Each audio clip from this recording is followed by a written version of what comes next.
If you look at the key outcomes that the FCA is looking for, what can we do to assist and actually achieve those outcomes?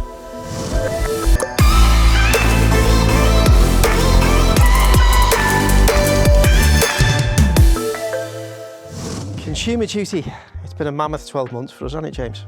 Yes, it has, Rob, and there's been lots of challenges, lots of work.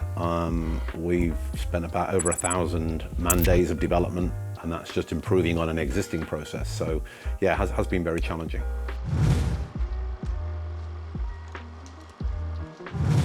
Given what iVendi does, we integrate into 60 odd different lenders in the UK alone. And the FCA is very good at giving the regulation, but what it's not very good doing is helping the next layer of material. Actually, what does that mean in practice? So we've had the views and interpretations of many dealers who we brought into this, plus our own legislative advice, plus the views of the many lenders we've included. Everybody's had a difference of opinion. Yeah, and that's probably been the single biggest challenge. I think we've addressed it, but it's the how we've got there has been challenging. Like you say, each lender has got its own views. We've got one platform that we present around about 60 lender brands across, and we've got to make that easy to use for dealers. We've got to make it easy to understand for consumers, as well as making sure that we cover all the regulatory touch points. The big challenge is as we're very much a both showroom and online business, with many thousands of applications coming through online, many deals being constructed in the showroom, deals then being taken from the showroom and digitally sent back to the customer. There are plenty of different touch points and different places where the customer or the consumer can engage with the finance products.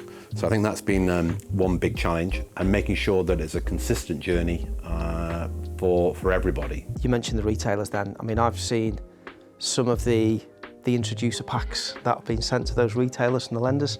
You know, that there's a lot of detailed information in there which is hard for retailers to understand and remember. And trying to practically remember that and convey those messages to consumers is hard. That's where our platform sort of really helps. Yeah, I think when you've got something like if you're working with, say, 4 or 5 lenders, lenders having 2 to 3 products each, the numbers of products soon mount up. A big part of this was actually doing out the research, and then after you've done the research and you take a step back from it and you try and digest all the information that you've got. If you look at the key outcomes that the FCA is looking for, I think it was just a case of looking, well, what can we do to assist and actually achieve those outcomes? So across our online journeys and across our showroom journeys, we've put in a designated, for want of a better word, a consumer duty step. And what that consumer duty step does is make sure that a lender's product is introduced consistently and compliantly using all of their content. So it suddenly realised on us, once we got into the detail, why don't we just throw open and empower lenders to say what they want about their products? I'm really pleased with some of the content we've got. When you actually look at this now, it makes our platform more appealing for all parties. From a consumer's point of view, you've got some really, really good detailed information about the lender's products that enable that consumer to fully understand before any applications are done whether that product's right for them. From a lender's point of view, it really, really personalises our platform. It adds a layer which I think was missing in retrospect. Some of the content we've had from lenders is great, and that's all the way from prime lenders down to specialist non-prime lenders, are providing content, videos, their own questions to ensure that the consumer has a good understanding of the product. So there's been lots of kind of creative thinking around this, and to be able to serve all that up on one platform, we think is unique. We haven't come across anyone else doing this in the sector, and I think from our perspective is we've created not only a new benchmark and a new standard for the industry, but also it's just going to help. It's going to help retailers to keep selling finance. It's going to make it easier for them to find that right product for the customer. But it's also going to help consumers in their online journey as well. And using a whole range of tools that we provided and provided to the dealer, it is going to make life a lot easier. If you look at some of the challenges lenders will face with consumer duty, it's ultimately they've got greater responsibility for control over how their the distribution network, the dealers, are fundamentally introducing their products. With what we've done, we've effectively digitised their introduction pack into a simplified consumer step, which means dealers don't need to remember that, and it's all there in a consumer-facing form, whether that be in the showroom or online.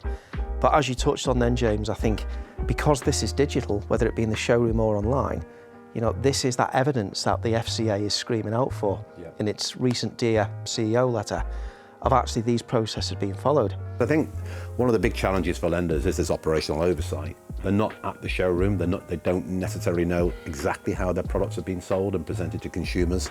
And I think we're giving that visibility now through the iVendi platform of how those products, they effectively define to us how they would like their products being presented, what questions they want to ask of a customer. And again, we can record that against every customer that goes through their application journey, which I think is going to be invaluable moving forward. The other big factor of this as well is the operational oversight that lenders are going to gain from the platform now, because unlike perhaps what's happened in the past where we've seen compliance being fitted in at a certain point of the journey, what we're now having is compliance at the point of sale, the true point of sale. So as the customer is going through the product selection, we're managing the compliance in real time at that point, and also recording that information.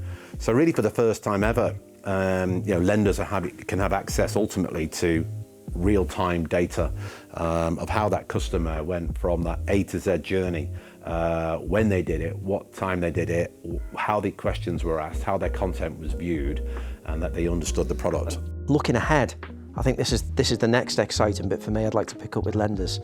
Now that we've got a good, robust framework in place, how can we utilise this, and how can we almost standardise on what is that data set that both lenders and dealers and almost the FCA should be assessing this. If you think about some of the things we can do and we can track now through this, every application which comes through our platform, how many have gone through a consumer duty step?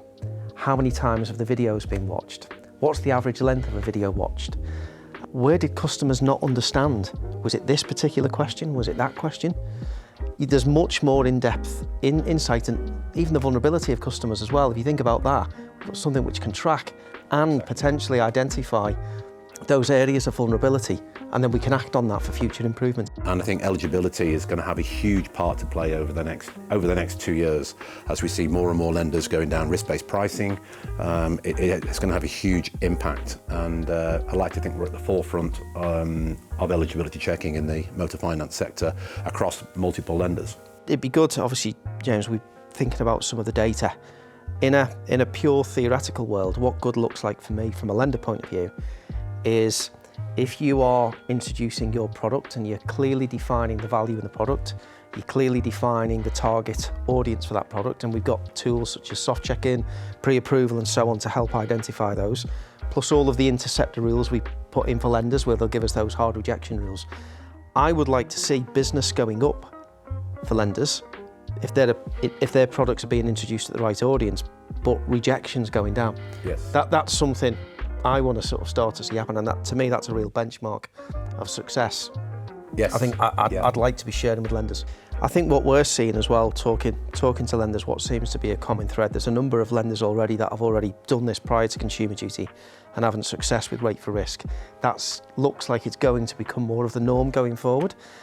And for me, one of the things I would like to see is customers, those indicative rates that they are being given, that being called out to a customer, and it is indicative, which we're doing, but also a key metric for me is how many of those customers actually do end up getting the indicative rate. Yep. I think this is the next thing I want us to pursue. It's all about getting that customer in front of the right product from the right lender. And I think, and one of the big challenges with rate for risk is certainly going to be where a customer is ultimately offered a higher rate back. So although there's an approval, then the take-up rates can be extraordinarily low compared to, say, normal take-up rates. But if the customer has actually decided themselves to, I suppose, to proceed with the application, those take-up rates are going to be great because the customer's already bought into the new pricing, understands why they've been offered that rate to some extent. Again, getting more of the consumer involvement more upstream is certainly going to be beneficial to lenders and help with their efficiency. I'm just thinking back to the last year CEO, the 10-step point improvements. I think the FCA was quite specific with the areas of improvement. I guess my sort of summary take on that, James, was specifically, reading between the lines, it looks like the FCA isn't too happy, certainly probably with some of the price and value components. I think, you know, with what we've got and the fact, the scale of the activity which goes through our platform, we can probably play a big part in providing information. Customers who particularly look at these particular products from prime lenders or non-prime lenders and so on, these are the typical rates that customers are seeing. Yeah. I think, again, this is more and more, given the volume of activity which goes through our platform, it's something I think we'll be looking to make available to lenders going forward. I think we're going to see further changes ultimately to the whole consumer journey. Because if the customer needs to receive a price kind of real time, he's going to have to provide data. And we've seen this in the personal loan market, where you will have to provide name, address, date of birth, where quotation searches or soft searches are carried out on the customer. And I think we're going to see a lot more of that happening over the next 24 months. So the indicator is all very well, which will be, this is my highest rate, this is my lowest rate, but I actually don't know what I'm going to get until after the event. We're going to have to bring that part of the process right to the forefront. Arguably, is that a good outcome as things stand now? Typically, customers don't know until the very end, when a full credit search is often being performed, what rate they're going to get, and specifically whether or not they're creditworthy for that particular lender. I'm seeing that from the conversations we've had with lenders and some of actually the technical change which Consumer Duty is driven. Hopefully, I guess we can over the next one to 2 years. Yep. Start to bring that much further to the start of the journey. I think being able to pull information on the customer's credit profile and instantly return real-time quotations across the dealer's panel of lenders, which will cover all those various risk appetites, is going to have it hugely advantageous. The customer then can buy into the process. They've seen the price they're going to be offered, and they can choose to proceed or not to proceed. But once they proceed, they've already bought into the rate, they've bought into the payment, so the take-up rate's going to be hugely efficient.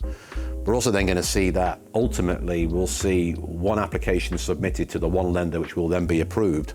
We're going to see very, very high take-up rates, and you may find that 90% of applications to a lender ultimately get paid out. Well, I guess this to me is why the big metric is volume and rejections for me is so important. I think that's the guiding star, which will help change those journeys. So from what you were saying then, it sounds like a move away from representative examples, reasonably static quotes towards fully personalised, tuned quotations is where we see this going. Yes, and I think it's a combination of lenders, I suppose, progressing with their own internal technology, and then making APIs available or working with us to share more credit rules so that we can, whether it's just eligibility or whether it's pre-approval, is certainly going to be perhaps the next step, and there's going to be huge benefits for all on that, and it's good for the consumer, good for the dealer, and ultimately good for the lender.